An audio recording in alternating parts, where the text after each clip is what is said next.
Welcome to my class. In this particular video lecture, we will talk about regression analysis, and this is part 5. Let's move on to the question.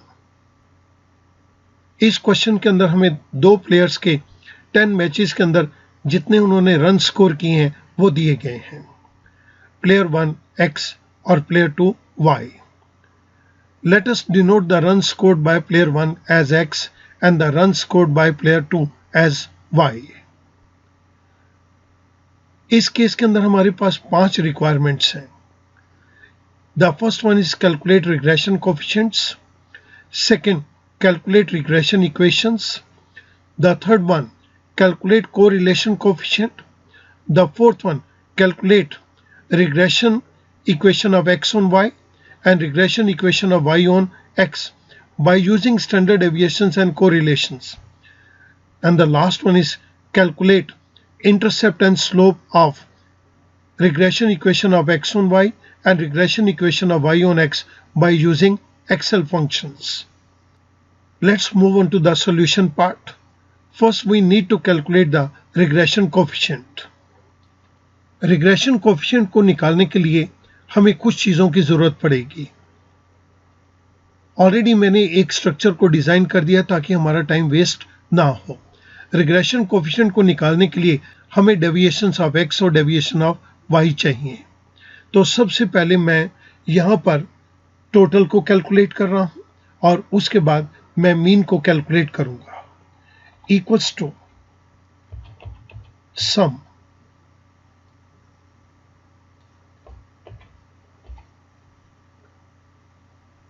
मैंने इसी सम function को right side पे copy कर दिया. अब मुझे यहाँ पर मीन को कैलकुलेट करना है. Equals to average. मैंने X प्लेयर के सारे रन्स दे दिए. I press enter. मेरे पास X प्लेयर की एवरेज आ गई 100. मैंने राइट साइड पे इसी फॉर्मूले को कॉपी कर दिया तो Y प्लेयर की मेरे पास एवरेज आ गई 80. इन दोनों प्लेयर्स ने 10 मैचेस को प्ले किया है जिसके अंदर इनकी एवरेज 180 है. अब मुझे डेविएशन को कैलकुलेट करना है. Deviation from the mean. This is equals to V4 minus mean. जब मैं इसे ड्रैग डाउन करूंगा तो मैं चाहता हूं कि B4, B5, B6 हो जाए नेक्स्ट टाइम, लेकिन B15 जो कि मेरे पास मीन वैल्यू है ये चेंज ना हो. इसके लिए मैं इसको एब्सोल्यूट रेफरेंस के अंदर कन्वर्ट करने के लिए F4 को प्रेस कर रहा हूं. आई प्रेस एंटर. मेरे पास यहां पर फर्स्ट सेल के अंदर डेविएशन ऑफ X आ गई. मैंने फिल हैंडल से इसको ड्रैग डाउन कर दिया और मैं यहां पर सम फंक्शन को राइट साइड की तरफ कॉपी कर रहा हूं. तो मेरे पास सिग्मा dx 0 के बराबर आ गया. सिमिलरली अब डेविएशंस ऑफ Y को कैलकुलेट करना है. Equals to C4 minus mean of Y. इसको मैं फिक्स कर रहा हूं एब्सोल्यूट रेफरेंसिंग के लिए. आई प्रेस एंटर. मेरे पास फर्स्ट मैच के अंदर Y की डेविएशन आ गई. मैंने इसी को नीचे ड्रैग डाउन कर दिया.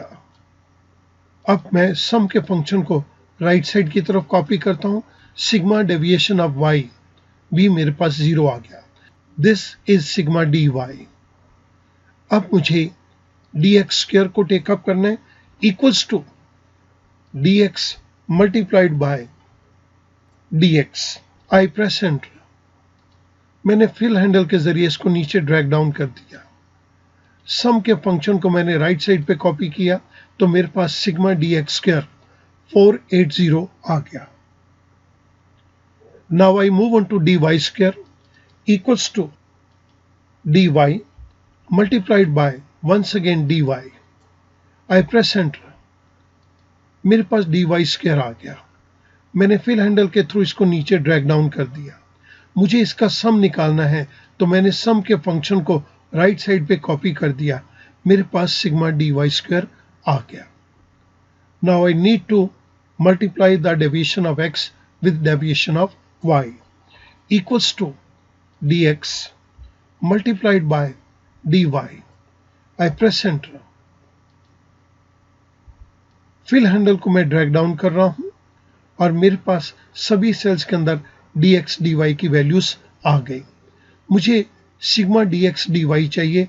मैंने सम के फंक्शन को राइट साइड पे कॉपी कर दिया, विच कम्स टू 552। अब मुझे रिग्रेशन कोफिशिएंट को टेकअप करना है।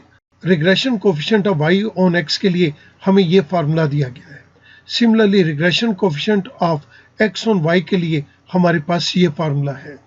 इसको जब हम सिंप्लीफाई करेंगे तो हमारे पास वैल्यूज कुछ इस तरह से आ जाएंगी। अब मैं रिग्रेशन कोफिशिएंट के केस के अंदर सिग्मा dx dy को सिग्मा dx स्क्वायर के साथ डिवाइड करूंगा। मैं यहां पर इस वैल्यू को टेकअप कर रहा हूं, equals to sigma dx dy divide by sigma dx square.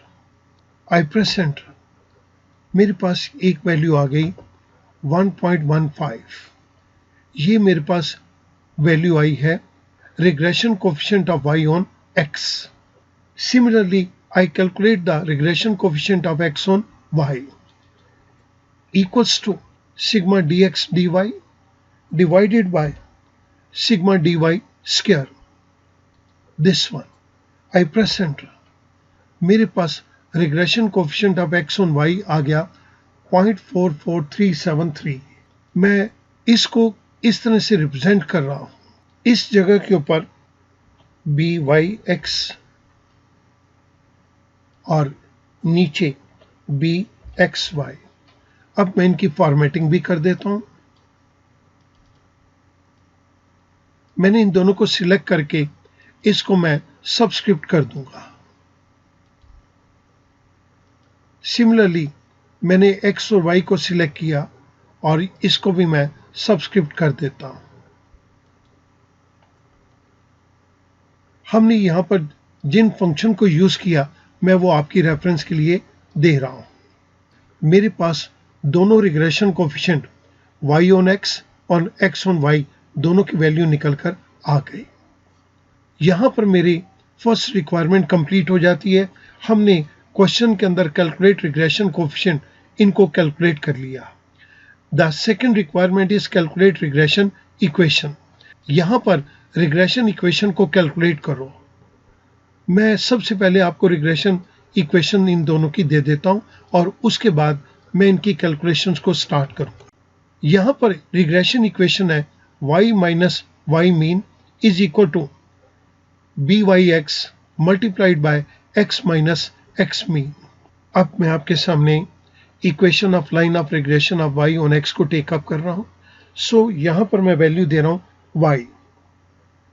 y minus y mean की वैल्यू है 80 equals to minus y mean. This is now equals to regression coefficient of y on x की value है 1.15। तो मैं यहां पर इसकी value को दूंगा equals to this value. Then we have x minus mean x, that is this value 100। मुझे इस इक्वेशन को अब सॉल्व करना है। I press y equals to ये वैल्यू तो सेम ही रहेगी इक्वल्स टू 1.15 को मैं x से भी मल्टीप्लाई करूंगा और 1.15 को मैं 100 से भी मल्टीप्लाई करूंगा। तो सबसे पहले मैं 1.15 को x से मल्टीप्लाई कर रहा हूं तो ये मेरे पास वैल्यू यहां पर कुछ इस तरह से आएगी equals to this is x और इस जगह के ऊपर equals to 1.15 multiplied by minus 100 this mean value. I press enter. मेरे पास यहां पर ये वैल्यू आ गई -115।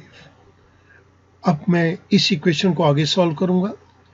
y -80 को मैं राइट साइड की तरफ ले जाऊंगा तो यहां पर मेरे पास आ गया इक्वल्स टू ये वैल्यूज एज इट इज मैं नीचे कॉपी कर रहा हूं इक्वल्स टू -w1 इस माइनस को जब हम राइट साइड की तरफ ले जाएंगे तो ये पॉजिटिव हो जाएगा। सो मैं यहां पर इसको +80 दे रहा हूं। इक्वेशन की लास्ट लाइन के अंदर अब मैं इसको सॉल्व कर दूंगा। इस वैल्यू को मैं एज इट इज नीचे कॉपी कर लेता हूं और यहां पर अब मैं इसको सॉल्व करूंगा। Equals to P9 + 80। I press enter. मेरे पास equation of line of regression of y on x is y is equal to 1.15x minus 35। मेरे पास ये इक्वेशन आ गई। सिमिलरली अब मैं यहाँ पर equation of line of regression of x on y को कैलकुलेट करूँगा। यहाँ पर मैं x ले रहा हूँ, then we have minus mean x। इस जगह के ऊपर मैं minus mean x B15। I press enter. Now I move on to have equals to sign। इसके बाद मुझे regression coefficient x on y चाहिए जिसकी वैल्यू मेरे पास 0.44373 है। तो मैं यहां पर इसकी वैल्यू को दे दूंगा equals to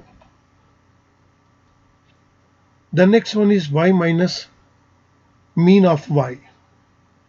So y minus mean of y, mean of y is 80। तो मैंने यहाँ पे mean of y दे दिया। ये मेरी इक्वेशन बन गई। अब मुझे इस इक्वेशन को सॉल्व करना है, तो मैं स्टेप बाय स्टेप इसको सॉल्व करूंगा। Here x again this is equals to -100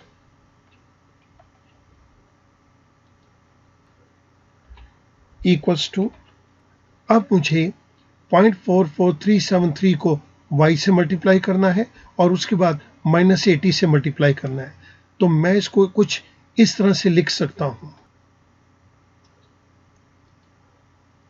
this is y। Now I have to multiply 44373 with -80 equals to W3 multiplied by -80। I press enter। मेरे पास यहाँ पर ये कैलकुलेट होके वैल्यू आ गई। मैं इसी इक्वेशन को आगे सॉल्व कर रहा हूँ। x मैं ये -100 को राइट साइड की तरफ मूव करूंगा इक्वल्स टू, इसको मैं नीचे एज इट इज कॉपी कर रहा हूँ और इस वैल्यू को भी मैं नीचे कॉपी कर रहा हूं। इस जगह के ऊपर मैं +100 दे रहा हूं। ये -100 था, जब मैंने राइट साइड की तरफ मूव किया तो ये +100 हो गया। अब मैं इस इक्वेशन को फाइनली सॉल्व कर रहा हूं। x यहां पर इक्वल्स टू, ये वैल्यू एज इट इज रहेगी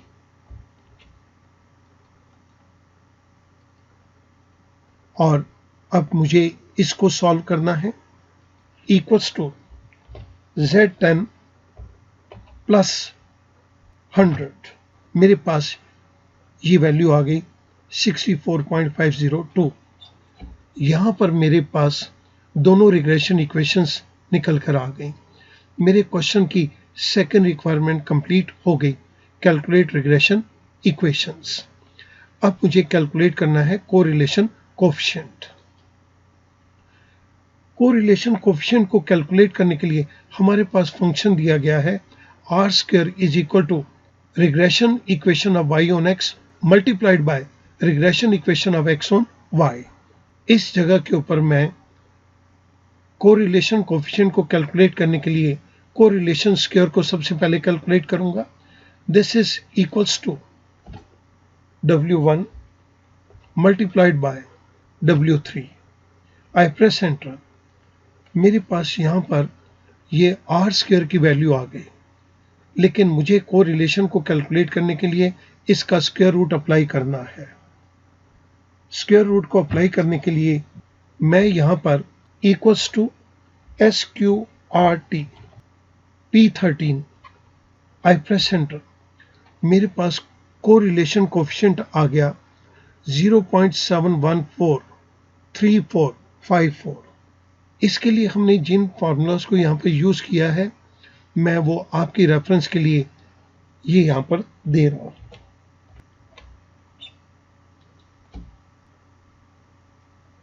कोरिलेशन कोफिशिएंट को निकालने के लिए हमने जिस फंक्शन को यूज किया वो मैं आपकी रेफरेंस के लिए राइट साइड के ऊपर दे रहा हूं।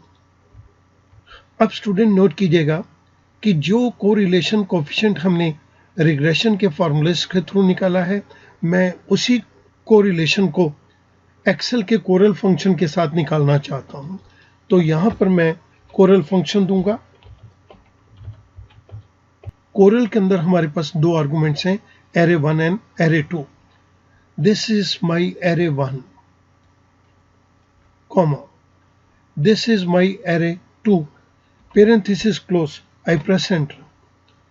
स्टूडेंट आप नोट कीजिएगा जो वैल्यू हमने रिग्रेशन की इन इक्वेशंस के थ्रू निकाली वही वैल्यू हमें कोरल के इस फंक्शन ने दे दी। अब आप समझ सकते हैं कि एक्सेल ने हमारा काम कितना आसान कर दिया। ये कोरिलेशन कोफिशिएंट हमने रिग्रेशन की इक्वेशन से निकाला है और यहाँ पर हमने correlation coefficient correl function Excel के कोरल फंक्शन के थ्रू निकाला है। हमारे क्वेश्चन की थर्ड रिक्वायरमेंट थी कैलकुलेट कोरिलेशन कोफिशिएंट और ये हमने एक्सेल के थ्रू भी निकाल दिया। इसके बाद calculate regression coefficient of x on y and regression coefficient of y on x by using standard deviation and correlation।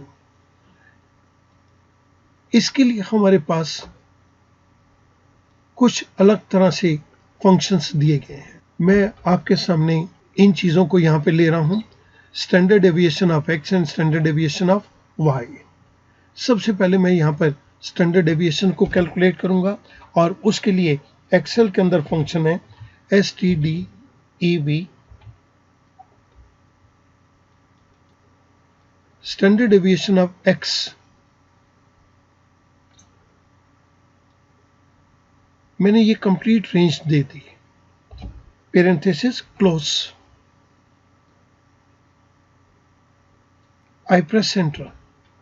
मेरे पास एक वैल्यू आ गई 7.3029674333। इसके लिए हमने जिस फंक्शन को यहाँ पे यूज किया मैं आपकी रेफरेंस के लिए वो दे रहा हूँ। अब मैं स्टैंडर्ड डेविएशन ऑफ y को कैलकुलेट करूंगा इक्वल्स टू, इस केस के अंदर मुझे y की पूरी रेंज देनी है, पेरेंथेसिस क्लोज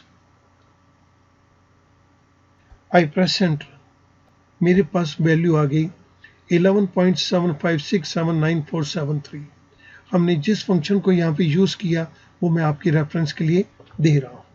अब मुझे यहाँ पर regression coefficient y on x को टेकअप करना है, by(x). मैं y(x) को सब्सक्रिप्ट कर देता हूं। Regression coefficient y on x को कैलकुलेट करने के लिए हमारे पास एक फार्मूला है, equals to correlation coefficient multiplied by standard deviation of y divided by standard deviation of x। I press enter। आप देख रहे हैं कि 1.15 यहाँ पर वैल्यू आ गई और इसके लिए हमने जिस फंक्शन को यूज किया वो मैंने आपकी रेफरेंस के लिए यहाँ पर दे दिया और यहाँ पर P14 AE5 और AE4 किसको रिप्रेजेंट करता है वो मैं आपको यहाँ पर बतला रहा हूँ। इट मीन्स अगर हमें regression coefficient of y on x को कैलकुलेट करना है तो उसके लिए फंक्शन है correlation multiplied by standard deviation of y divide by standard deviation of x। Similarly अब मैं यहाँ पर bxy को टेकअप करूंगा। मैं पहले इन दोनों को सब्सक्रिप्ट कर देता हूं।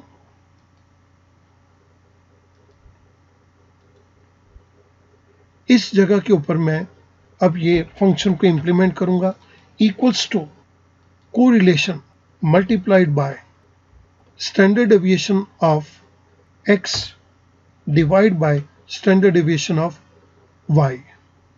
Parenthesis close. I press enter. मेरे पास यहाँ पर दो वैल्यूज आ चुकी हैं, एक y on x की और दूसरी x on y की। सेकेंड केस के अंदर हमने जिस फंक्शन को यूज किया मैं वो आपकी रेफरेंस के लिए यहाँ पर दे रहा हूँ। रिग्रेशन कोफिशिएंट को निकालने के लिए जो कोरिलेशन का फॉर्मूला है वो भी मैंने आपको यहाँ पर स्पेसिफाई कर दिया। इन दोनों केसेस के अंदर हमने कोरिलेशन को यूज किया है स्टैंडर्ड डेविएशन के साथ, ताकि हम निकाल सकें regression coefficient y on x and regression coefficient x on y। Student बहुत ध्यान से देखिएगा, मैंने इन दोनों की कलरिंग बिल्कुल सेम रखी है। तो जो चीज आपने इस फंक्शन के through sigma dx dy divided by sigma dx square के थ्रू निकाली थी, वही चीज हमने यहाँ पर कोरिलेशन और स्टैंडर्ड डेविएशन ऑफ y और x को यूज करके निकाली है। आप यहाँ पर दोनों को देख सकते हैं कि दोनों की वैल्यू बिल्कुल सेम है। ये हमारे क्वेश्चन की फोर्थ रिक्वायरमेंट को फुलफिल करता है। Calculate regression coefficient of x on y and regression coefficient of y on x by using standard deviation and correlations. Now I move on to the last requirement, that is calculate intercept and slope of bxy and byx by using Excel functions. मैं इस last requirement के ऊपर move कर रहा हूं। मैं थोड़ा सा इसको जूम आउट कर देता हूं ताकि आपको ये सारा क्वेश्चन विजिबल रहे। इस जगह के ऊपर मैं इंटरसेप्ट और स्लोप को कैलकुलेट करूंगा। सबसे पहले आप देखिएगा y on x के इंटरसेप्ट और स्लोप को ले रहा हूं, उसके बाद मैं x on y के इंटरसेप्ट और स्लोप को टेक अप करूंगा। Equals to intercept known y's, इस केस के अंदर ये मेरे नोन वाइज हैं। Second argument known x's, these are my known x's. Parenthesis close, I press enter. मेरे पास यहाँ पर वैल्यू आ गई -35। आप देख रहे हैं कि ये वैल्यू हमने जिस फंक्शन के थ्रू निकाली, मैं वो फंक्शन आपको यहाँ पर इंटरसेप्ट का दे रहा हूँ। ये वैल्यू इस वैल्यू के साथ बिल्कुल मैच करती है। मैं इनको एक कलर दे देता हूँ।